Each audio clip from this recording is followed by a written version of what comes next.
محمد الرسول اللہ صلی اللہ علیہ وسلم نے اپنی زندگی میں اسراء اور معراج کی کبھی بھی خوشی نہیں منائی، اور نہ آپ صلی اللہ علیہ وسلم نے اسراء اور معراج کی مناسبت سے نہ روزے رکھے، اور نہ آپ صلی اللہ علیہ وسلم نے اس رات عبادتوں کا انعقاد کیا، نہ ذکر و اذکار کی محفلیں منعقد کی۔ جب نبی صلی اللہ علیہ وسلم سے یہ ثابت نہیں ہے تو ہم کون ہوتے ہیں جو محمد رسول اللہ صلی اللہ علیہ وسلم کے شریعت میں دین کے نام پر جو محمد نے نہ بتایا ہو اس بات کا ہم اہتمام کریں۔ رجب کی 27 تاریخ کو محفلیں منعقد کرنا، ذکر و اذکار کی مجلسیں سجانا اور اس رات عبادتیں کرنا، اگلے دن کا روزہ رکھنا، یہ بھی بدعت ہے۔ اکثر لوگوں کا کہنا ہے نبی صلی اللہ علیہ وسلم کو جو اسراء اور معراج کا معجزہ پیش کیا گیا یہ رجب کی 27 تاریخ کو پیش کیا گیا، اسی وجہ سے وہ رجب کی 27ویں تاریخ کو ذکر و اذکار کے محفلیں منعقد کرتے ہیں، نمازوں کا اہتمام کرتے ہیں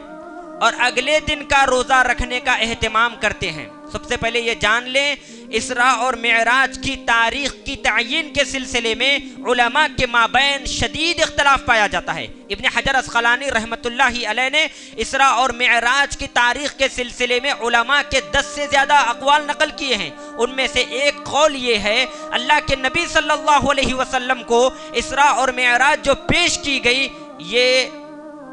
ہجرت سے 1 سال قبل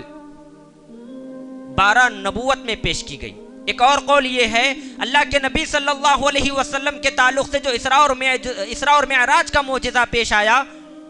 یہ ہجرت سے تقریباً 8 مہینے پہلے پیش آیا۔ ایک اور قول یہ ہے اسراء اور معراج کا واقعہ ہجرت سے 6 ماہ قبل پیش آیا۔ ایک اور قول یہ ہے ہجرت سے قبل 11 مہینے قبل اسراء اور معراج کا واقعہ پیش آیا۔ بہرحال اگر تمام دلائل کا تجزیہ کیا جائے تو اقرب الی الصواب یہ بات معلوم ہوتی ہے اللہ کے نبی صلی اللہ علیہ وسلم کو اسراء اور معراج کا جو واقعہ دیا گیا، جو معجزہ دیا گیا، وہ ہجرت سے 1 سال قبل یہ معجزہ عطا کیا گیا، ولو بالفرض۔ اگر یہ مان بھی لیں نبی صلی اللہ علیہ وسلم کا جو واقعہ پیش آیا اسراء اور معراج کا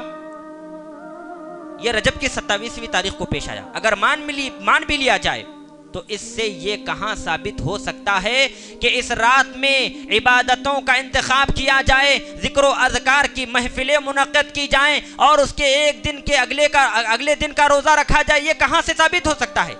اسراء اور معراج کے بعد محمد رسول اللہ صلی اللہ علیہ وسلم نے تو کئی سال اس دنیا میں تشریف فرما تھے۔ محمد الرسول اللہ صلی اللہ علیہ وسلم نے اپنی زندگی میں اسراء اور معراج کی کبھی بھی خوشی نہیں منائی، اور نہ آپ صلی اللہ علیہ وسلم نے اسراء اور معراج کی مناسبت سے نہ روزے رکھے، اور نہ آپ صلی اللہ علیہ وسلم نے اس رات عبادتوں کا انعقاد کیا، نہ ذکر و اذکار کی محفلیں منعقد کی۔ جب نبی صلی اللہ علیہ وسلم سے یہ ثابت نہیں ہے تو ہم کون ہوتے ہیں جو محمد رسول اللہ صلی اللہ علیہ وسلم کے شریعت میں دین کے نام پر جو محمد نے نہ بتایا ہو اس بات کا ہم اہتمام کریں۔